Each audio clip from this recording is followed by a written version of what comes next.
নমস্কার। আমাদের সঙ্গে এই মুহূর্তে টেলিফোনে সংযুক্ত আছেন বাংলাদেশের নামজাদা জনপ্রিয় রাজনীতিক ডক্টর হাছান মাহমুদ।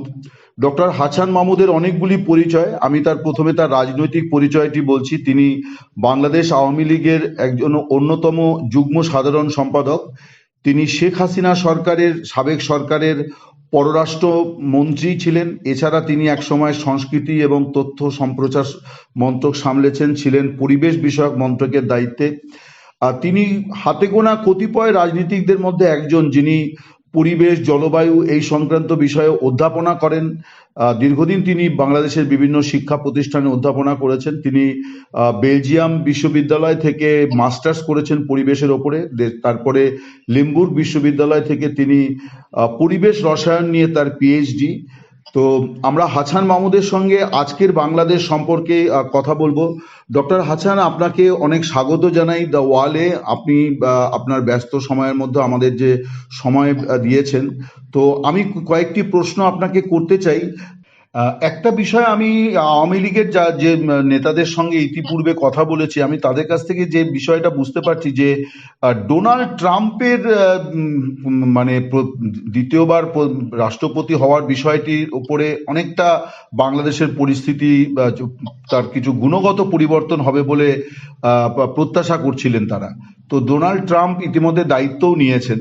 তো আপনারা ঠিক কি প্রত্যাশা করছেন মানে ট্রাম্পের কাছ থেকে?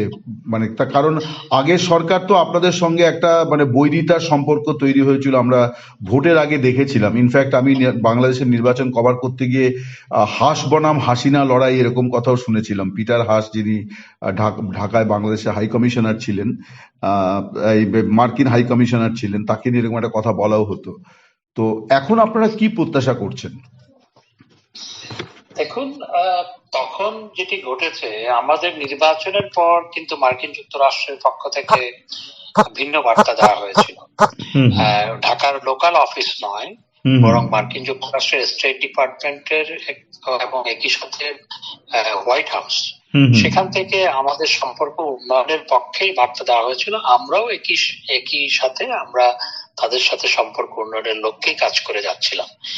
সেখানে একটি পক্ষ ছিল ঢাকা বেসড এবং তাদের সাথে অ্যালাইড, তাদের স্টেট ডিপার্টমেন্টে, যারা আমাদের সরকারের বিরুদ্ধে বা কাজ করেছে। কিন্তু নির্বাচনের পরে মার্কিন যুক্তরাষ্ট্র আমাদের দেশের সাথে, সরকারের সাথে ঘনিষ্ঠতা বাড়ানোর জন্যই, সম্পর্ক উন্নয়নের জন্যই বার্তা দিয়েছিল। আমি পররাষ্ট্রমন্ত্রী হিসাবে যেহেতু আমি দায়িত্বে ছিলাম, আমি যেহেতু সেক্ষেত্রে আমি একজন অ্যাক্টর ছিলাম, সেজন্যই বলছি বার্তাটা তাই ছিল এবং আমরাও সেই লক্ষ্যে কাজ করছিলাম। হ্যাঁ, এখন যে প্রশ্নটি এসছে, মার্কিন যুক্তরাষ্ট্রের নবনির্বাচিত প্রেসিডেন্ট ডোনাল্ড ট্রাম্প, তিনি কিন্তু নির্বাচনের আগেই, তিনি নির্বাচিত হওয়ার আগেই বাংলাদেশের সংখ্যালঘু নির্যাতন, অ্যাট্রসিটিসের ব্যাপারে তিনি স্টেটমেন্ট দিয়েছেন, এগুলোর বিপক্ষে স্টেটমেন্ট দিয়েছেন। So he made it clear that he doesn't support all these atrocities. He made it clear. এবং আরেকটি বিষয় হচ্ছে, আপনার ডক্টর মোহাম্মদ ইউনূস সাহেবের প্রতি আমি সবসময় সম্মান রেখে কথা বলেছি, আজকেও যথাযথ সম্মান রেখেই বলতে চাই। তার হিলারি ক্লিন্টন এবং হিলারি ক্লিন্টনের মাধ্যমে ডেমোক্রেটিক পার্টি বিল ক্লিন্টনের সাথে তার একটা বিশেষ সখ্যতা ছিল, কিন্তু ডোনাল্ড ট্রাম্প বা তার প্রশাসনের সাথে সেটি নাই।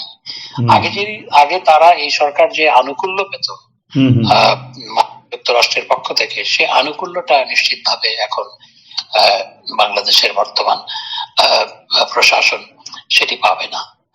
এবং Donald Trump has made it clear, I mean, before election, এবং এরপরও দেখুন, যারা তার ক্যাবিনেটে স্থান পেয়েছে, সেখানে ভারতীয় বংশোদ্ভূত বা আমাদের এদিককার বংশোদ্ভূত অনেকে স্থান পেয়েছে এবং অনেক গুরুত্বপূর্ণ দায়িত্ব তারা পেয়েছেন। সুতরাং সবকিছু মিলিয়ে আমি যেটা মনে করি যে মার্কিন যুক্তরাষ্ট্র অবশ্যই বাংলাদেশে এই যে মানুষ পিটিয়ে হত্যা করে ঝুলিয়ে রাখা এবং দাগী সন্ত্রাসীদের ছেড়ে দেওয়া, মৃত্যুদণ্ডপ্রাপ্ত, যাবজ্জীবন কারাদণ্ডপ্রাপ্ত জঙ্গিদের ছেড়ে দেওয়া, তারপর আপনার সেখানে যে